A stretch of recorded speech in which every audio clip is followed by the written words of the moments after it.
రాష్ట్రంలో గత వారం రోజులుగా కేటీఆర్ గారి ప్రవర్తనను చూస్తే తన సొంత చెల్లెలు మరి అడిగిన ప్రశ్నలకు సమాధానాలు చెప్పలేక మరి మన రాష్ట్ర ముఖ్యమంత్రి తెలంగాణ రాష్ట్రానికి పట్టిన చీడ పీడ శనిని వదిలించిన ఒక నాయకుడిని రాష్ట్ర ముఖ్యమంత్రి గారిని మరి అసభ్యకరంగా మాట్లాడడం కేటీఆర్ గారి సంస్కారహీన మరి రాజకీయాలకు సంస్కృతికి నిదర్శనం అని చెప్పి తెలియజేస్తా ఉన్నా.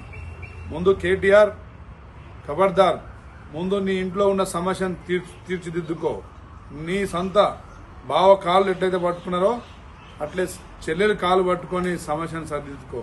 అంతేగాని ఫ్రస్ట్రేషన్లో మరి చెల్లెలు పెట్టిన స్ట్రోక్కి మతి భ్రమించి రాష్ట్ర ముఖ్యమంత్రి గారి మీద చివాట్లు పలికితే తెలంగాణ ప్రజలు ఒప్పుకోరని చెప్పేసి తెలియజేస్తా ఉన్నా.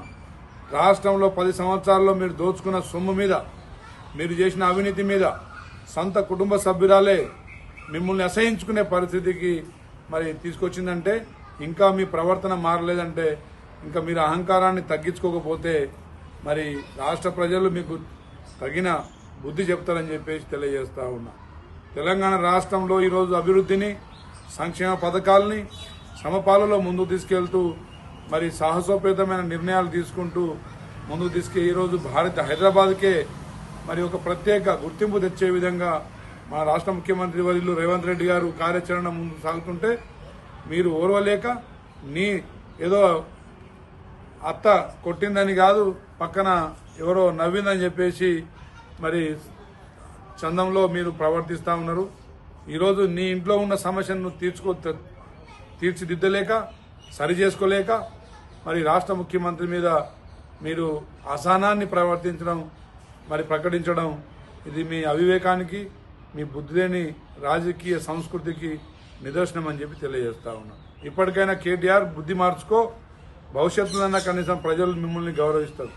లేదంటే ఉన్న గౌరవం పోయి మరి ప్రజల్లో మీరు మరి సంస్కార హీనులైతారని చెప్పేసి హెచ్చరిస్తా ఉన్నా. Thank you. Subscribe us and press the bell icon for more interesting updates.